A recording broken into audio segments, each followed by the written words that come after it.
మంత్రాలకు చింతకాయలు రాలుతాయా అంటే అవును, చింత అనే కాయలన్నీ రాలి చివరకు కార్యం జరుగుతుందని విశదీకరించవచ్చు ఈ అంశం తెలుసుకున్నట్లయితే. కొందరు ఎంత శ్రద్ధాభక్తులతో పనులు మొదలుపెట్టినా కొన్ని అడ్డంకుల వల్ల ఆగిపోతూ ఉండడం లేదా పని మొదలవక ముందుకెళ్లక ఇబ్బంది పడుతూ ఉండడం జరుగుతూ ఉంటుంది. అలాంటప్పుడు మనిషి నిరాశ నిస్పృహలకు లోనవుతూ ఉంటాడు. ఏం చేయాలో తోచక మనసంతా సంఘర్షణ వాతావరణం నిండి ఉంటుంది. అలాంటప్పుడు బీజాక్షరాలతో పలికే మంత్రాలు మన షట్చక్రాలను శుద్ధి చేసి ఫలించేలా చేస్తాయట. శాస్త్రీయంగానూ ఆధ్యాత్మికంగానూ మనిషికి విజయాన్ని చేకూర్చే మార్గాలు ఈ సృష్టిలో ఎప్పుడూ ఉంటాయి.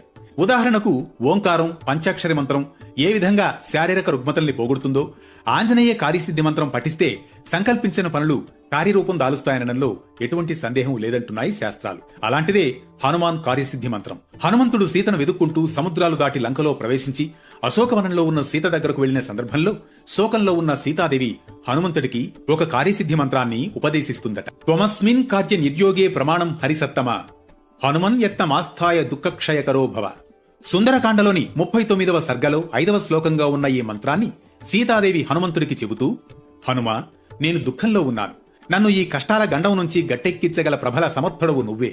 ఇదిగో ఈ మంత్రాన్ని పఠించి సిద్ధి పొంది తద్వారా నన్ను అనుగ్రహించు. అది నీ వల్ల తప్పక సాధ్యమవుతుందని చెప్పిందట సీతమ్మ.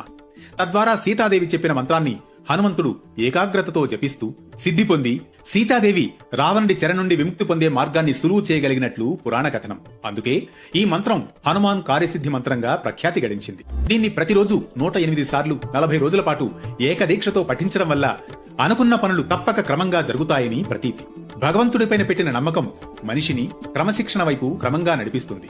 సంకల్పం, ఏకాగ్రత, సాధన తద్వారా మనిషిని అన్ని విధాలా విజయం వైపు తీసుకువెళుతుంది ఆంజనేయ కార్యసిద్ధి మంత్రం.